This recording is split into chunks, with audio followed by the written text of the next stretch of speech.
सभी को मेरा नमस्कार। मैं सुमन शर्मा आप सबका स्वागत करती हूँ।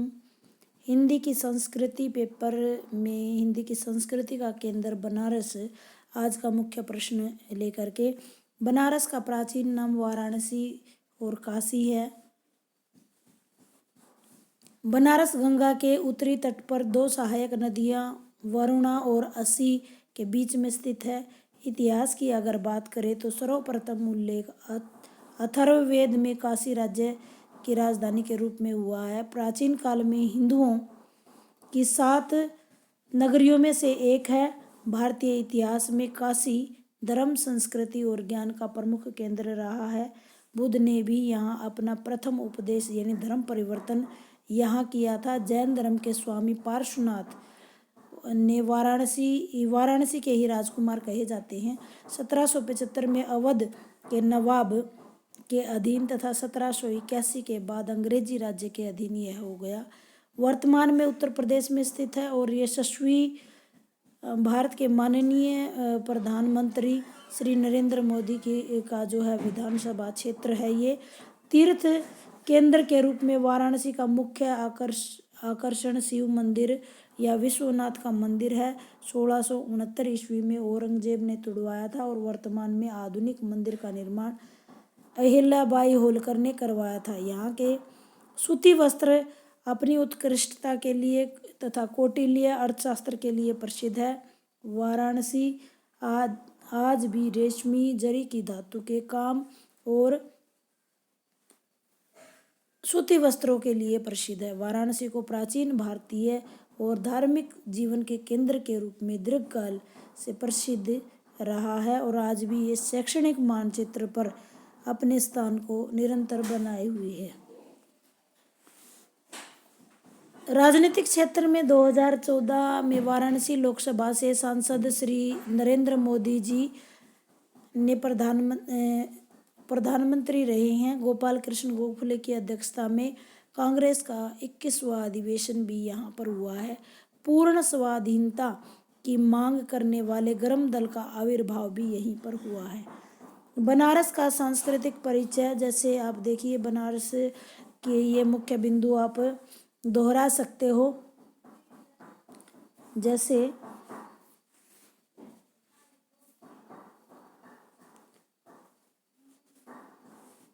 बनारस की अर्थव्यवस्था, प्रशासन, शिक्षा, सांस्कृतिक विरासत, कला और संस्कृति, परिवहन, पर्यटन, भूगोल और इन बिंदुओं को लेकर के हम इसका डिस्कस कर सकते हैं। सबसे पहले जलवायु या भूगोल की बात करें तो उत्तरी भारत का मध्य गंगा घाटी में उत्तर प्रदेश में गंगा नदी की 2 सहायक नदियां वरुणा और असी नदी जो है उच्च पठार पर ये बसा हुआ है। पठार बता देती हूँ, पठार कहते किसको है, जब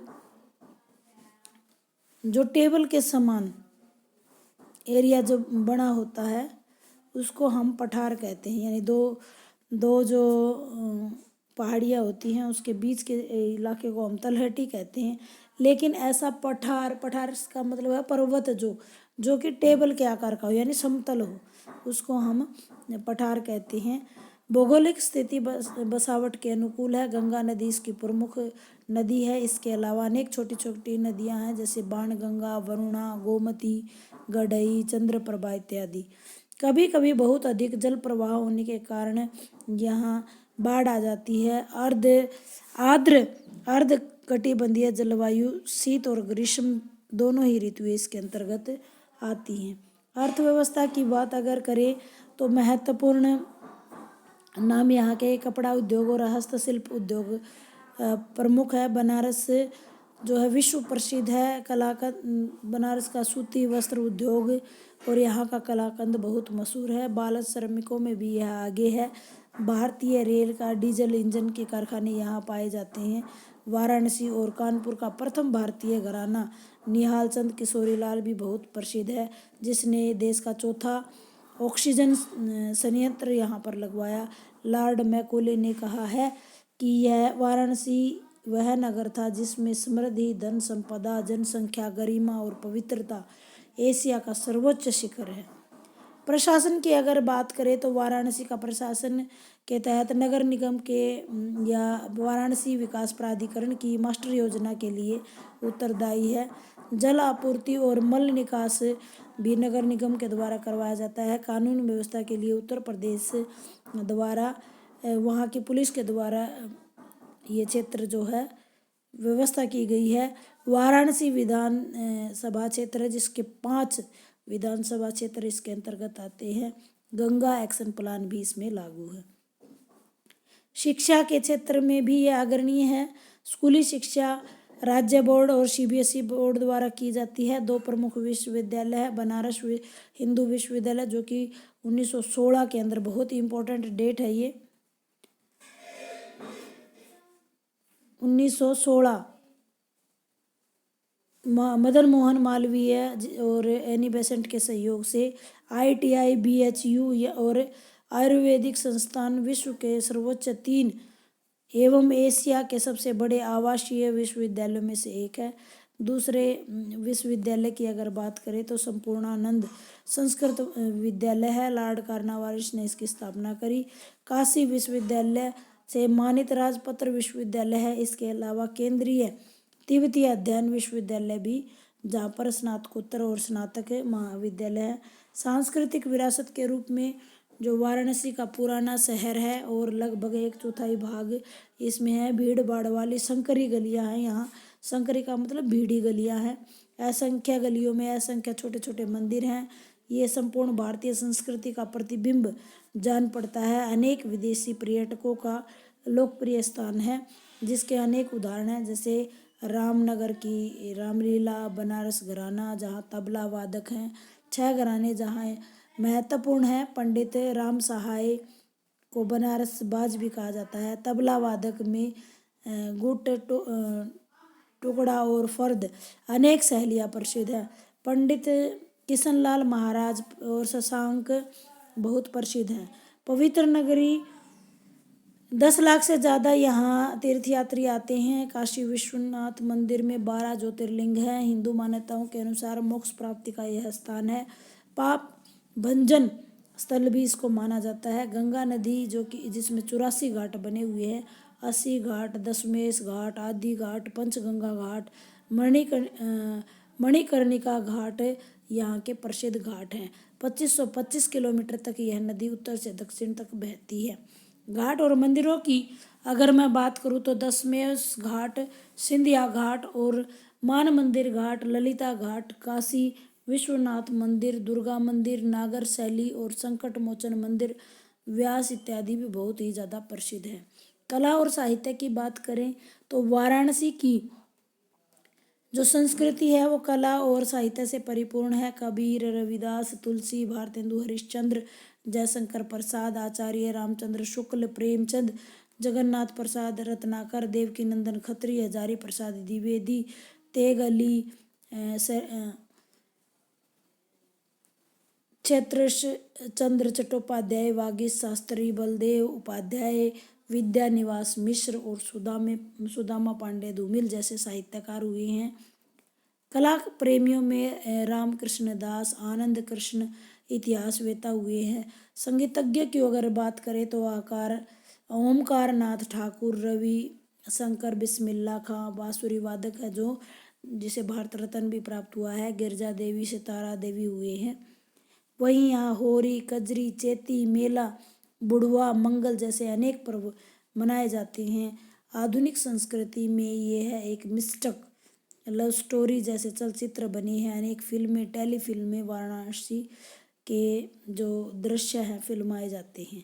परिवहन और पर्यटन की बात करें तो यहाँ बड़े बड़े शहर दिल्ली, मुंबई, कोलकाता, चेन्नई, पुणे, अहमदाबाद, इंदौर, भोपाल, ग्वालियर, जबलपुर, उज्जैन, जयपुर से वायु सड़क और रेल यातायात जुड़े हुए हैं।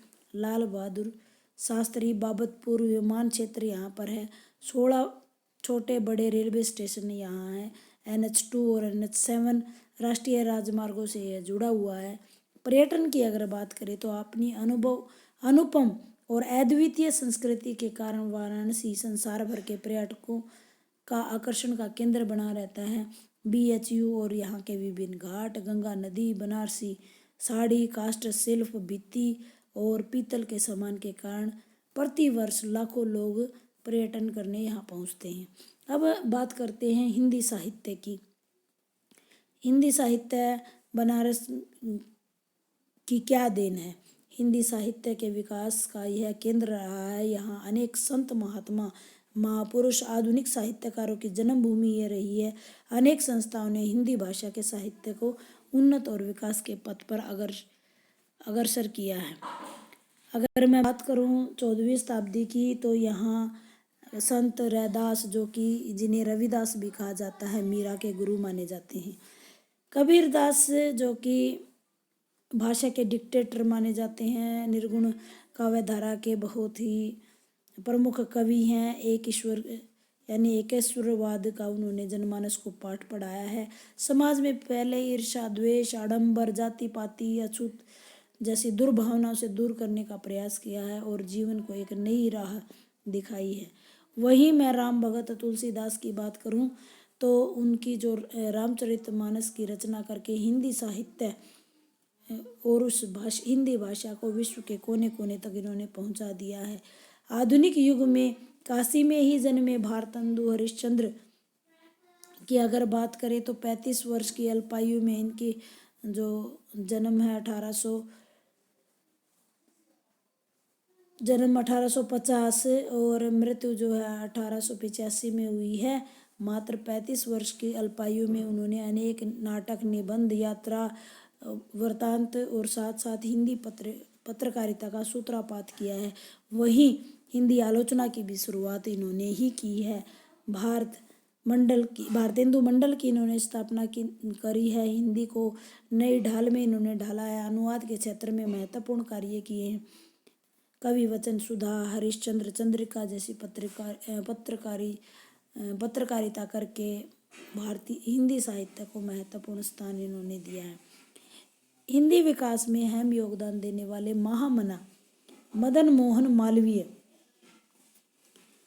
मोहन मालवीय जिन्होंने BHU की भी स्थापना की, यानी बनारस हिंदू विश्वविद्यालय की स्थापना करवाई एनी बेसेंट के सहयोग से। उन्होंने हिंदी भाषा की उन्नति में 4 चांद लगा दिए। इससे पूर्व अनेक अथक प्रयास किए गए, लेकिन इन्होंने तात्कालिक हिंदी को कचहरी की भाषा के रूप में शामिल करवाया। इन्होंने हिंदी भाषा का उद्धार और विकास में अहम रोल अदा किया। 2 विशिष्ट रचनाकार और यहाँ पर जन्मे हैं, एक मुंशी प्रेमचंद, दूसरे जयशंकर प्रसाद। कामायनी जैसी जयशंकर प्रसाद ने काव्य रचना दी है। वही कथा सम्राट कहकर दूसरों को कविता और नाटक के क्षेत्र में प्रसिद्धि प्राप्त की है। इसके अतिरिक्त बनारस में अनेक साहित्यकारों को इन्होंने जन्म दिया, जैसे श्याम सुंदर दास, राधा कृष्ण पांडे, आचार्य रामचंद्र शुक्ल और हजारी प्रसाद द्विवेदी और सुदामा पांडे धूमिल। व्यक्तियों के योगदान के साथ साथ काशी में नागरी प्रचारणी सभा, जो कि 1893 में बाबू श्याम सुंदर दास द्वारा और पंडित राम नारायण मिश्र और शिव कुमार ने इसे दिया है। हिंदी भाषा और साहित्य के विकास में यह अमूल्य योगदान इन्होंने दिया है। नागरी प्रचारणी सभा न केवल हिंदी को ही तत्कालीन अदालती भाषा बनवाने में भी इन्होंने योगदान दिया है। नागरी प्रचारणी सभा ने अनेक हिंदी ग्रंथ विशेषकर कोशों की, व्यक्ति कोशों की, शब्द कोशों को प्रकाशित इन्होंने करवाया। इसके अतिरिक्त असंख्य साहित्यिक और शैक्षिक पुस्तकों का प्रकाशन इन्होंने करवाया। इस सभा के सहयोग से 1900 में कचहरी की भाषा खड़ी बोली बन पाई और अनेक साहित्यकारों ने इन्होंने सहयोग किया। हिंदी भाषा के साहित्य के निष्कर्ष के तौर पर मैं कहना चाहूँगी कि हिंदी भाषा और साहित्य के विकास में काशी, बनारस या वाराणसी का जो योगदान है वो अद्भुत है। यहाँ की धरा ने अनेक साहित्यकार रूपी रत्नों को उत्पन्न किया, अपितु इनके साहित्य रत्नों की अपनी जो पूरे भारत में ही नहीं पूरे विश्व में अपनी शोभा को बिखराया है। उम्मीद करती हूँ जानकारी आपको अच्छी लगी होगी। मैं इस आपको कुछ प्रश्न पूछना चाहती हूँ कि बनारस में कोई एक महत्वपूर्ण यूनिवर्सिटी का नाम बताइए। दूसरा प्रश्न मैं आपसे करना चाहूँगी कि दूसरा प्रश्न मैं आपको करना चाहूँगी कि कचहरी की भाषा हिंदी कब बनी, यानी हमने सन बताना है। सन बताना है, ये इस प्रश्न में छिपा हुआ है लेकिन मैंने बोला नहीं है। अगर आप वीडियो को ध्यान से देखेंगे तो आप इसका आंसर दे पाएंगे। इसको कचहरी की भाषा बनाने में किस किस विद्वान का योगदान है और ये सन आपने बताना है कि कब जो है कचहरी की भाषा हिंदी बन पाई। उम्मीद करती हूँ जानकारी आपको अच्छी लगी होगी। बने रहिए। धन्यवाद।